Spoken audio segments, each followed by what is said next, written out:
ভারতের ছোট পর্দা থেকে বলিউড দুই জগতে পরিচিত মুখ মৌনি রায়।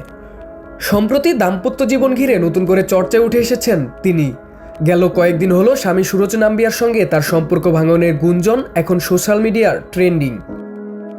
ভারতের একাধিক গণমাধ্যমে দাবি করা হয়েছে বেশ কিছুদিন ধরে নাকি আলাদা থাকছেন মৌনি রায় ও সুরজ। এমনকি সুরজের বিরুদ্ধে অভিযোগ উঠেছে তিনি নাকি মৌনিকে খ্যাতির জন্য ব্যবহার করেছেন এবং আর্থিক সুবিধাও নিয়েছেন। কিছুদিন আগে ইনস্টাগ্রামে একে অপরকে আনফলো করেছেন এই দম্পতি। শুধু তাই নয়, মৌনি রায়ের প্রোফাইল থেকে উধাও হয়ে গেছে সুরজের সঙ্গে প্রায় সব ছবি, এমনকি বিয়ের ছবিও নেই। অন্যদিকে সুরজের ইনস্টাগ্রাম অ্যাকাউন্টও নাকি ডিলেট বা নিষ্ক্রিয় করা হয়েছে। এই ঘটনাগুলো সম্পর্ক ভাঙনের জল্পনাকে আরও উস্কে দিয়েছে।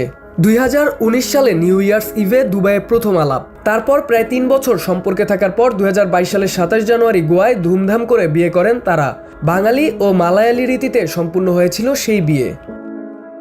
মৌনি রায় নাগিন, দেবকী দেব মহাদেব, কস্তুরীর মতো ধারাবাহিক দিয়ে দর্শকের মন জয় করেছেন। পাশাপাশি ব্রহ্মাস্ত্র, গোল্ড, মেড ইন চায়নার মতো ছবিতেও দেখা গেছে তাকে। অন্যদিকে সুরজ পেশায় ব্যবসায়ী ও ইনভেস্টমেন্ট ব্যাংকার। তবে কথা ঠিক, সোশ্যাল মিডিয়ায় ছোট ছোট পরিবর্তনই এবার বড় প্রশ্ন তুলে দিয়েছে। আসলে কি ঘটনা ঘটেছে এই তারকা দম্পতির জীবনে? এখন সবার নজর তাদেরই পরবর্তী পদক্ষেপের দিকে।